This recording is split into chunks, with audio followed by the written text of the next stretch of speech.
So I got my first job at a snow cone stand during my junior year of high school, and I started in late August. And August is the busiest time of the year for any snow cone stand. And on the my first day, we had a line wrapping around the trailer. Um, and so we decided I got to work with my best friend, and so we decided that she was going to work the shaver because snow cone shaving, y'all, is an art form, and you have to pack these cups perfectly so that they're heavy enough to hold the cone on top, or else they just fall apart or fall on the floor or come apart while you're trying to pour syrup on them. So Ashley was in charge of shaving, and I was in charge of pouring the syrup, because how hard could that really be? So we had the system going for a little while, and we managed to get the line down. But then some of the customers started complaining and handing back their snow cones and telling me they could use a little more syrup. So I just started drenching them because I figured people would rather more flavor than less flavor. But what I didn't realize is that there's this perfect syrup to ice ratio that snow cones need, or else they start caving in on one another, or worse, they splatter all over the floor if the tops get too heavy and fall off.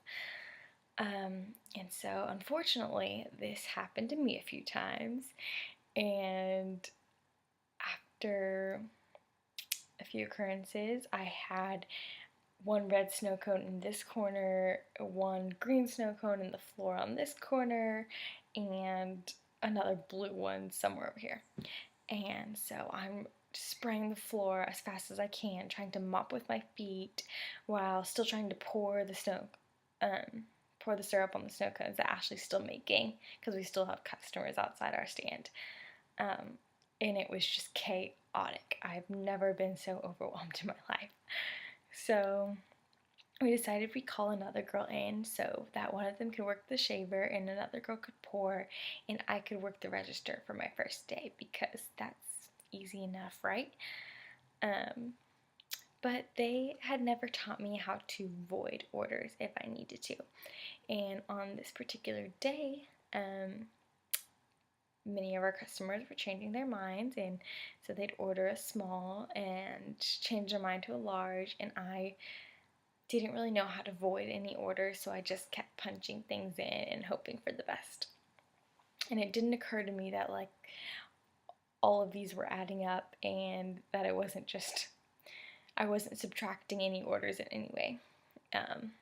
And so I left that day just completely overwhelmed by my job, and surprised that working at a snow cone stand was harder than I expected it to be.